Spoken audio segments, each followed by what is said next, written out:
Yakin? Harus. Ya, saya Ketut Santiawan ya, merupakan teman kecilnya Bapak Nengah Senantara. Jadi saya sudah berteman bergaul dengan beliau selama 43 tahun. Beliau hari ini berulang tahun yang ke-60. Jadi mungkin tidak berlebihan kalau saya tahu persis siapa Pak Nengah Senantara. Jadi selama bergaul 43 tahun, yaitu mulai dari SMA, beliau ini memang mempunyai jiwa supporting, jadi suka mensupport teman, mempunyai jiwa peduli, dan mempunyai jiwa suka berbagi. Salah satu supporting yang saya maksudkan adalah ini masa kanak-kanak ya, masa waktu SMA. Jadi saya itu waktu menjadi calon ketua OSIS, jadi dia yang ini. Pada saat itu kita udah senang berorganisasi. Jadi dia yang mensupport saya sampai terpilih menjadi ketua OSIS. Itu supporting. Yang kedua, saya pun sebenarnya kan latar belakang orang tidak mampu. Jadi bisa kuliah ke Denpasar, beliau yang mensupport saya bisa kuliah. Jadi saya itu karena bergaul seperti itu. Nah, tentang kepeduliannya, jadi dulu karena saya tidak mampu, jadi kepedulian dia, jadi saya dulu sekolah itu nggak bawa motor, jadi beliau sering yang gonceng-gonceng saya, gitu loh, itu kepeduliannya ya. Ini cerita tentang masa kecil dulu ya. Nah, tentang suka berbagi ya, jadi setelah kita sama-sama selesai kuliah, beliau sebagai pengusaha ya, saya sebagai pegawai bank dari tahun 90. Jadi supportnya dia, mungkin Bapak tahu kalau bank dengan pengusaha itu selalu ada saling partner. Jadi kita saling support. Jadi dia, nasabah terbesar saya itu waktu itu adalah Pak Nengah Senantara. Sampai saya pernah mendapat juara marketing di bank saya dulu gitu loh. Nah, terus saya kebetulan aktif di desa, jadi selalu orang bank itu pasti terpilih sebagai bendahara biasanya atau seksi penggalian dana. Karena dia pengusaha, setiap seksi penggalian dana ada pembangunan apapun di desa saya itu desa Sangsit, beliau selalu mensupport, memberikan kontribusi pembangunan. Nah, sekarang saya sendiri menjadi salah satu pengelola usahanya Pak Nengah Senantara, yaitu Bank Dewata. Nah, jadi Pak Nengah ini dari dulu tuh senang berbagi, jadi CSR-nya itu setelah diberikan.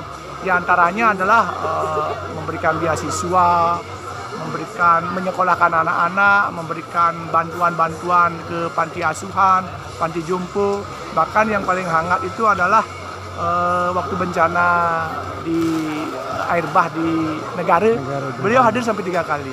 Nah, bahkan kemarin nih acara paling hangat adalah memberangkatkan paguyuban PSN, jadi Pinandite Sanggraha Nusantara berangkat Metita Yatra ke Pura Gunung Salak. Jadi banyak sekali yang ini mereka lakukan untuk saya. Nah, sekarang dengan latar belakang karma baik yang sudah mempunyai jiwa yang sangat mulia dari beliau ingin lebih banyak berbagi, lebih luas, bukan hanya di lingkungan, di karyawan, di perusahaan, tapi ingin seluruh Bali bahkan Indonesia. Itulah kenapa melalui jalur politik, kenapa harus ke DPR RI Jakarta, karena di sana adalah pusat regulasi, kewenangan, ketentuan, dan pusat anggaran.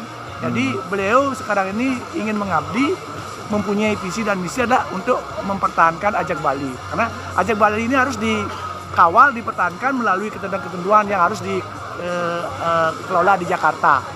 Yang lain adalah anggaran. Ini kan mengajakkan Bali ini kan perlu biaya. Jadi anggaran-anggaran biar bisa diprioritaskan, dikawal oleh Pak Nengah kalau duduk di Senayan untuk mengawal Ajak Bali.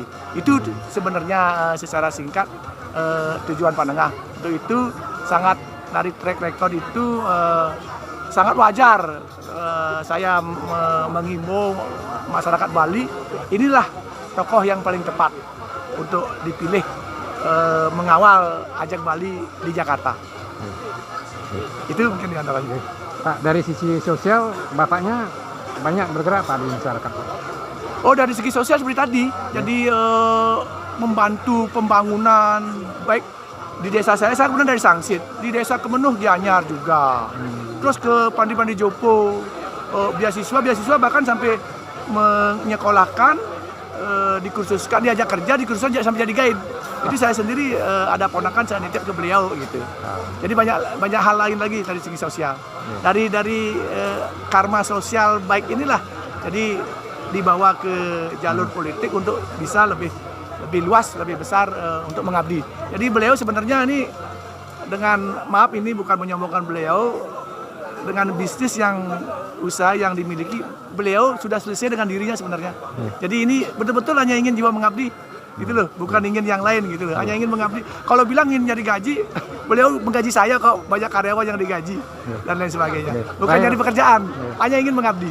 Ya. Terakhir Pak, harapan Bapak kepada ya masyarakat Bali lah. Ya, karena rekam jejak beliau sangat positif, sangat baik dan punya jiwa sangat mulia, ingin membantu mensejahterakan masyarakat Bali dan mengawal ajak Bali, rasanya paling sangat tepat untuk masyarakat Bali mendukung, mensupport, memilih, mencoblos beliau pada saat pemilihan tanggal 14 Februari 2024 sehingga lolos. Ada yang mengawal di Jakarta, di DPR RI ya.